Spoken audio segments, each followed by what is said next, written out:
பாஜக முன்னாள் தலைவர் அண்ணாமலை பாஜக ஆட்சி 2026 அமையும் சொன்னார். எங்க தமிழ்நாட்டில் போய் பாஜக ஆட்சியை பிடிக்கும்னு சொன்னா அவனுக்கு இங்க ஏதோ கோளாறுன்னு அர்த்தம். தொண்டர்கள் போட சொன்னாங்க, தொண்டர்கள் ஆசைக்கு இப்ப அந்த தொண்டர்களே வீட்டுக்கு போக சொன்னாங்க, அதனால தான் போயிட்டாரா? திரும்ப இருக்கிற கூட்டணி தான் வெற்றி கூட்டணி அப்படின்னு சொன்னாங்க. சார் இதெல்லாம் நீங்க நான் பொழுதுபோக்கு பேச நான் விரும்புறேன். 10 உள்ள பெற்றவர்களுக்கு வந்து மறுபடி வைத்தியம் பார்த்த மாதிரி நேரம் கால கொடுங்க. Q&Q Pharmacy. Invest smart, earn extraordinary, guaranteed return, 100% buyback assurance. Q&Q Pharmacy.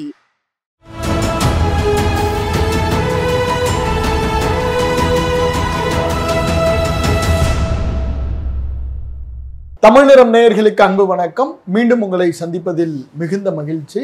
இன்றைக்கு நம்ம இடையே காங்கிரஸில் இருந்து திருச்சி வேலுசாமி சார் இணைந்திருக்கிறார். வாருங்கள் நேயர்களே, சாப்பிட்டு பேசலாம். வணக்கம் சார். வணக்கம்.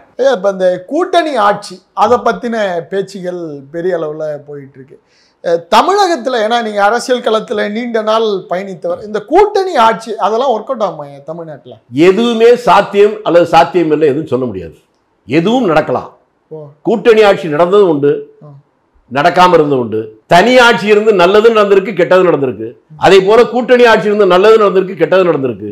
கூட்டணியா தனி ஆட்சியா என்பதல்ல, அந்த ஆட்சி எப்படி செயல்படுகிறது என்பதை தான் நம்ம பார்க்கணும். இப்ப கூட்டணி ஆட்சி அப்படின்னு சொல்றப்ப நிறைய பத்திரிகையாளர்கள் சொல்றது தமிழ்நாட்டில் பொறுத்த அளவுல இருதுருவ அரசியல், திராவிட கட்சிகள். அதுக்கு முன்னாடி வேணா காங்கிரஸ் இருந்திருக்கலாம். இப்ப திராவிட அரசியல் தான் முன்னணியில் இருக்கு.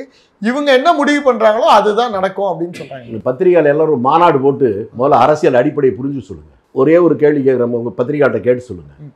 வட மாநிலத்தில் ஒரு தேர்தல் நடந்துச்சு. ஒரு மாநிலத்தில் ஒருத்தன் சுயேட்சை எம்எல்ஏ ஜெயிச்சான். கடைசியா அந்த ஒருத்தன் எந்த பக்கம் போறானா தான் அந்த ஆட்சி அமைய போகிற நிலைமை வந்துச்சு.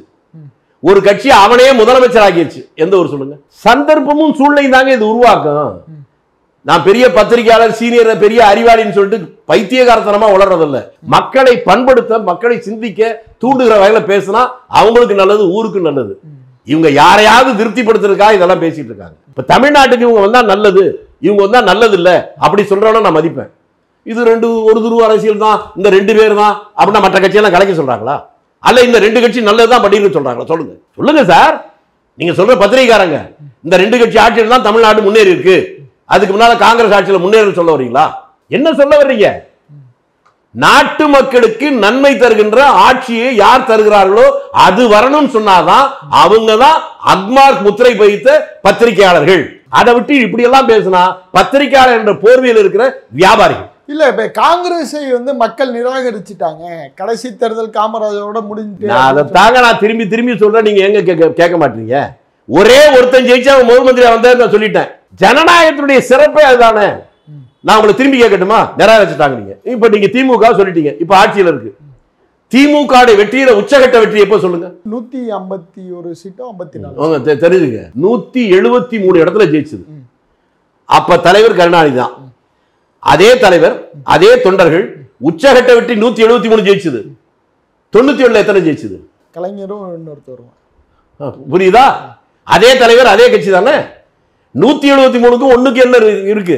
40 எம்பி ஜெயிச்சதும் உண்டு, ஒரு எம்பி கூட ஜெயிக்காததும் உண்டு. இல்ல, ஜனநாயகத்தில் இவன் தான் பெரிய கெட்டிக்காரன், இந்த தலைவர் தான் பெரிய தலைவர், அதெல்லாம் கிடையாது. அதை காமராஜர் தான் தெளிவா சொன்னார். அவர் தோற்றுவிட்டார் என்று சொல்லுகிற போது சிரித்தார். அவர் என்னன்னு எல்லாம் அதிர்ச்சியா கேட்டாங்க. நான் தோத்தா என்ன, ஜனநாயகம் ஜெயிச்சிருச்சுன்னு. இதுல இருந்து மக்களுக்கு புரிஞ்சுக்க வேண்டிய விஷயம், காமராஜாவே இருந்தாலும் தோக்கடிச்சிருவாங்க அப்படின்னு அரசியல்வாதிகள் தெரிஞ்சுக்கணும். அது முதல்ல உங்க பத்திரிகையாளங்க தெரிஞ்சுக்கிட்டோம். இப்ப இருக்கிற இந்த கலர் சூழல், திமுக கூட்டணி ஒரு பக்கத்து இருக்கு. திமுக, காங்கிரஸ், விசிக, கம்யூனிஸ்டுகள் அப்படின்னு சொல்லிட்டு இப்ப சமீபத்தில் நடந்த விசிகாவுடைய பேரணியில நாங்க திமுக கூட்டணியில தான் இருப்போம் அப்படிங்கிறத திருமாவளவன் உறுதி பண்ணியிருக்கார். கிட்டத்தட்ட காங்கிரஸுக்கு இணையான சீட்டை திரும்ப எதிர்பார்க்கிறாரோ, அதனாலதான் இந்த பேரணி, இந்த கூட்டங்கள், இந்த சீட் பேரத்தை வலிமையை கூட்டுறதுக்கான முயற்சியாக அவர் ஆட்சிக்கு வரணும். ஏங்க அவர் ஏற்கனவே பேசணும், உங்களுக்கு தெரியாதா? நாங்க என்ன சன்மார்க்க சங்கம் நடத்துறோம், நாங்களும் அதிகாரத்தை நோக்கி தான் போறோம் தான் சொல்லியிருக்கிறாரு. நீங்களே ஒரு இட்டு கட்டி ஒன்று சொல்றீங்க காங்கிரஸுக்கு இணையானதுன்னு. ஏன் திமுக இணையா வாங்கணும் அப்படி சொல்லுங்களேன். அப்போ உங்களுக்கே வேற ஏதோ உள்நோக்கம் இருக்கு. அவர் சொன்னாரா காங்கிரஸ் இணையான சீட்டு கேட்கிறேன்னு? அப்புறம் ஏன் அப்படி ஒரு கேள்வி கேட்டீங்க? சொல்லுங்க.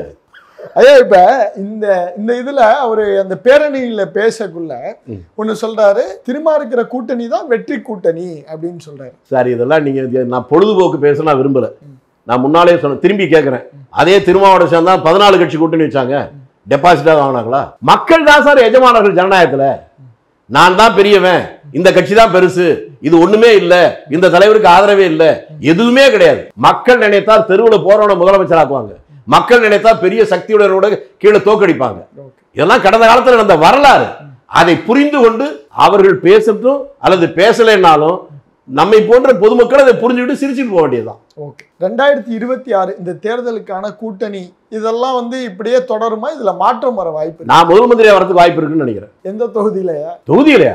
முதல் மந்திரிங்கிற தமிழ்நாட்டுக்கு எந்த தொகுதியா? எது வேணாலும் நடக்கணும் இவ்வளவு நேரம் சொல்லிட்டு இருந்தல. அதுவும் தமிழ்நாட்டில இருந்து கேக்குறீங்களே. இந்திய நாட்டுடைய வரலாற்றிலேயே நாமினேஷன் போட்டு வித்ட்ராயல் பண்ற அந்த 2-3 நாளைக்குள்ளேயே ஒரு புதிய கூட்டணி உருவாகி ஆட்சியை பிடித்தது தமிழ்நாட்டில் தான். அப்படிப்பட்ட ஒரு ஊர்ல நின்றுட்டு இப்படி ஒரு கேள்வி, இந்த கூட்டணி நீடிக்குமா நீடிக்காதா? தேர்தலுக்கு 10 மாசம் இருக்கு, எது வேண்டுமானாலும் நடக்கும் என்பதுதான் யதார்த்தம்.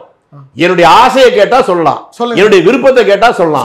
இருக்கிற இந்த கூட்டணி பலமா இருக்கணும், இப்படியே நீடிக்கணும், இன்னும் இதை விட பெரிய வெற்றி வரணும், இதனுடைய விருப்பம் தான். விருப்பம் என்பது வேறு, யதார்த்தம் என்பது வேறு. யதார்த்தம் தான் உங்கள்ட்ட கேட்க, யதார்த்தம் எதுவும் நடக்கும் என்பதுதான். இது இப்படியே இருக்கும்லாம் நான் சொன்னா நான் இவ்வளவு நாள் அரசியல் இருந்ததே வேஸ்ட். இப்படித்தான் இருக்கும் நீங்க நம்புனீங்கன்னா நீங்க ஊடக பிரிவில் இருக்கிறது வேஸ்ட். இப்படிதான் அப்பனா இனிமே இப்படி நடக்காதுங்கிறத நீங்க சொல்லுங்க. எது வேண்டுமானாலும் நடக்கும் சொல்லிட்டேன் ஒரே வார்த்தையில. இப்ப எடப்பாடி பாஜக கூட்டணி கூட, எடப்பாடியும் ஸ்டாலினும் சேர்ந்து என்ன முதல் மந்திரி ஆக்குறேன்னு சொன்னாலும் சொல்லலாம். எது வேணாலும் நடக்குன்னு நான் சொல்றேன், நீங்க கேட்க மாட்டீங்க. முன்னாலே ஒரு உதாரணம் வேற சொல்லிட்டேன். சுயேச்சரன் ஜெயிச்ச ஒரே ஒரு எம்எல்ஏ, அவன் யாருக்கு வந்தான்னா அதான் ஆட்சின்னு அவனே முதலமைச்சர் ஆக்கினதெல்லாம் இந்தியாவில் பார்த்துட்டோம். ஜனநாயகத்துடைய சிறப்பு அதுதான்.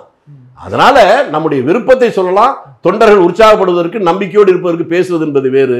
யதார்த்தம் என்பது எப்போது வேண்டுமானாலும் எது வேண்டுமானாலும் ஜனநாயகத்தில் நடக்கும் என்பதுதான். தமிழக அரசியல்ல அண்மையில் ஒரு பாஜக முன்னாள் தலைவர் அண்ணாமலை அவருடைய பேட்டி ஒரு பெரிய பேசு பொருளா மாறி இருக்கு. பாஜக ஆட்சி 2026 அமையும் சொல்றாரு. ஏங்க அவர் கற்பனை பாவங்க, அவர் ஏதோ கொஞ்ச நேரம் சந்தோஷமா இருக்கு, நீங்க ஏங்க கெடுக்குறீங்க? பாஜக அது ஆட்சியா? அவரு ஆட்சியை பிடிக்கன்னு சொல்லியிருக்காரா? ஆமா, பாஜக ஆட்சியை பிடிக்க போகுதுன்னா ஒரு காரைக்குடிக்கு போறாரு நினைக்கிறேன். அங்கதான் நிறைய ஆட்சிகள் இருக்காங்க.